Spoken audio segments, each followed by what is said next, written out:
Sometime back in July, I was driving to the grocery store one evening, and on my way there, I passed by my local GameStop. I decided to make a quick visit just to see what they had because I had been seeing some videos going around about some of their locations selling retro games. So I was curious to see if my local GameStop had any. Unfortunately, they did not. And it was like stepping into a graveyard. Nobody else was there besides the cashier, and it felt like time was frozen, but in the worst way possible. There was nothing I wanted there, and there was nothing that anyone could have needed that they couldn't get somewhere else for cheaper. My last visit prior to that was back in 2019, and at least there were a few people there during that brief visit. But now, the store just feels completely dead. I don't see this location lasting into the next year, as the parking lot always seems to be empty like it was that evening. There are other locations in the area that have already closed, and I do not know how much longer this location can hold on. However, there was a time when GameStop was relevant, maybe even cool to some of us. I'm thinking back to Generation 6 and early Gen 7 when I was a teenager. I bought plenty of GameCube, DS, and Wii games back then, whether it be used games or brand new games. I remember being super excited when my nearest town got a GameStop around 2004 or so, because before that, the nearest one was about 45-50 minutes away in another city. If you lived in a rural area, getting one in a small town nearby back then was awesome. They had a much better selection there than Walmart or Kmart did, and used games were usually a decent price, especially if the game had been around for a year or two already. Keep in mind, this was long before digital distribution had become commonplace. Plus, most of the employees I remember when it first opened were actually cool. All they usually cared about was selling a game, and the customer service was solid, at least from my early experiences. I had even been to one in another state while on vacation back in the summer of 2005 with family, and honestly, the person working the store that day was trying to give me good advice, saying to wait a little bit longer before buying a DS at the time, until there were more games out. This employee could have upsold me into buying one and made some money off me that day, but instead chose to be honest. And I respect that looking back on it. Of course, they usually didn't pay you much for your old games back then, but that's true for other stores like that. They have to make a profit from reselling your old games. That has always been an issue. But if you were just desperate to get rid of a game that you didn't like, that may not have been too big of a deal. And yes, they did push pre-orders back then, like they always have, but the push usually wasn't that annoying. And honestly, I got a couple of pre-orders back then because they asked me politely. Imagine that. Unfortunately, it seemed like around 2010, 2011, sometime around then, my local GameStop became a much worse place to visit. I think by that point, the higher-ups, high up in the company, way beyond the district level, started pushing their stores to maximize profits as much as possible, even as they were hitting record profits. And the customer service started taking a back seat. The newer employees at the time were extremely annoying about pre-orders and their Power-Up Rewards Pro card, with the latter not even being a very good value unless you bought games from there constantly. Rewards cards make sense if you're buying a game from them like every week or so, let's say, but if you go several months between buying things from them like I would sometimes do back then, it didn't make much sense for me to get it. And from what I've read over the years, this card was not a great deal for most people who shopped there. One of these guys working there got pissed after about the third or fourth time that I wouldn't buy that Rewards Pro card from him, and he shoved my game on the counter toward me with an attitude once I was done paying him, as if I insulted him. And I didn't get a have a good day from him either. He was just quietly mad after. That guy was probably the worst of them. But there were others that were trying way too hard or did not have a good attitude toward customers like myself. Oh, and don't make the mistake of going back there again the same day to buy something you were on the fence about the first go around, because I did that one time and they were double pissed that I refused the rewards card again, since the same two guys were still there. And they were openly admitting they were mad about me coming back, right to my face. You'd think they'd be happy that I came back to spend more money, but nope.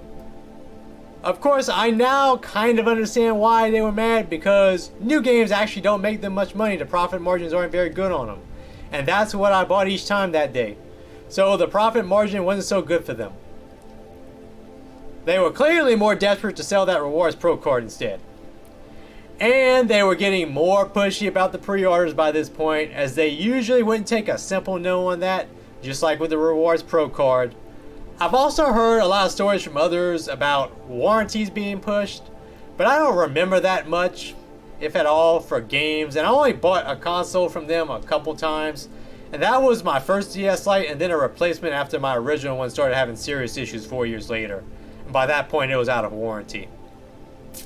Plus, you could just tell, even back when I was young, as I was, that the employees just did not have the sales skills to pull off the type of upselling they were being asked to do, which is closer to what you'd expect from a car dealership.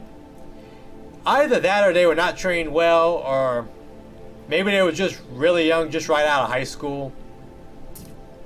It also seemed like many of them were not that knowledgeable about games either, compared to the people that I saw several years prior at that location, who are much closer to being hardcore gamers, at least from my experiences talking to them. They seemed to cycle through new workers a lot back then as well, even in their heyday, like every few months or so, if not more often than that. But that's not that unusual for retail and service sector jobs. And I later found out that a lot of these locations would hire people but give them hardly any hours, and the pay was terrible. They would only pay minimum wage usually. Now, I know some people would say, hey, they're just doing their job, and a lot of places upsell. And the former is definitely true. In a lot of cases, they were just doing their jobs because their managers were being pressured by corporate. A lot of us know about the Circle of Life program at this point and the pressure that put on employees. However, most retail stores don't try to upsell to this degree. Walmart doesn't do that. The nearest retro gaming store in my area doesn't do that. Office Depot doesn't even go this far. Now, they do ask you for your phone number and then you just say no thank you and they move on. They don't try to upsell their rewards program again. I don't really like being asked about my phone number, but it's over quickly and they don't get mad if you tell them no.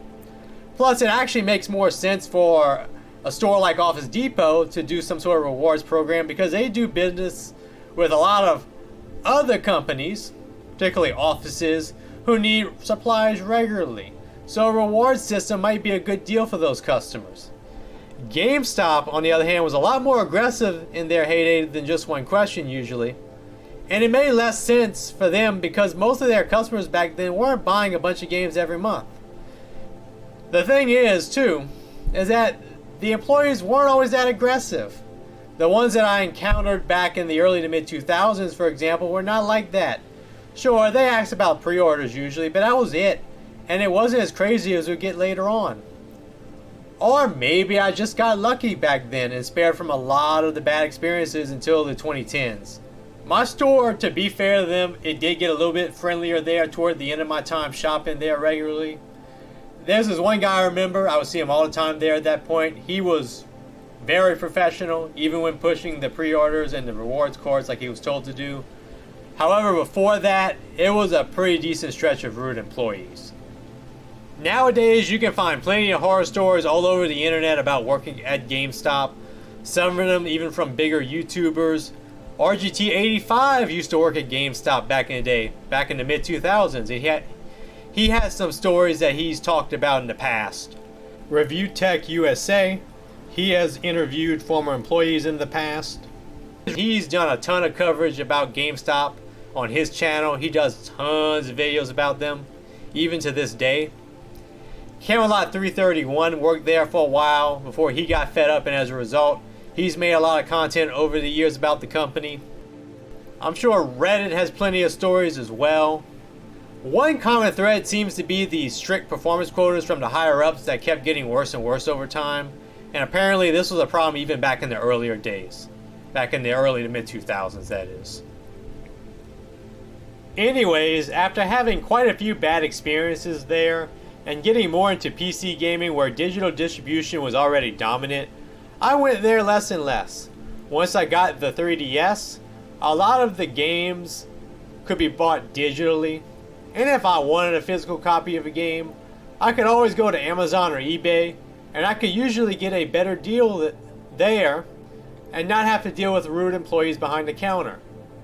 Digital downloads became more commonplace for consoles by Generation 8, and once more casual console gamers got as comfortable with digital distribution as the publishers, if not more so, they didn't need GameStop much either. And that's when their business model went down the toilet, because they depended on physical games so they could sell used copies of them for much bigger profit margins than new games. Digital games essentially killed off the used game market. They've tried other things since, like pushing Funko Pops, pushing Cricket Wireless, and they've even tried to get into NFT related stuff. They even buy old phones and resell them, which reminds me a little bit of Radio Shack trying to diversify back in the 2000s. And those of us old enough to remember that company know exactly what happened to them. Yes, they can still sell consoles and peripherals, but the profit margins for those items just aren't there. Nothing else is stuck. Not even becoming a meme stock in 2021 could save them in the long run. They are so desperate nowadays that they even wrote an article in IGN recently that basically reads like an ad begging people to go shop there. Imagine paying an increasingly irrelevant gaming news site to run an article written by your marketing team or whoever wrote it to promote your even more irrelevant video game brick and mortar store. They would have never thought about doing something like this back in 2010 when they were rolling in money. IGN readers ripped this move to shreds in the comments, which is unsurprising and an appropriate response to such obviously corporate shilling. The desperation is also setting in with the employees and store managers. If you go to the GameStop subreddit, the vibe is not great over there. You can find posts from people about to quit or have already quit without too much digging around. And that's in a subreddit centered around GameStop employees, so the morale in private has to be even worse. I'm not sure if the company even makes it to the next generation of consoles. I don't see it happening right now. I think there will be another big round of layoffs before the end of this year, if not sooner. Unless they somehow find some sort of new market, which has not happened yet, they will go under eventually. There have to be a lot more stores than just my local one that are struggling to get anyone to walk in.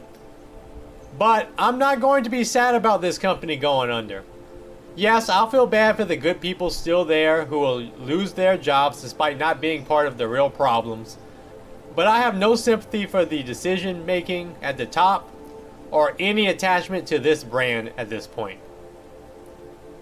I don't think a lot of former customers have great memories there either. This brand has very little nostalgia or value anymore. See, people miss things like the malls that used to be huge before online shopping took off.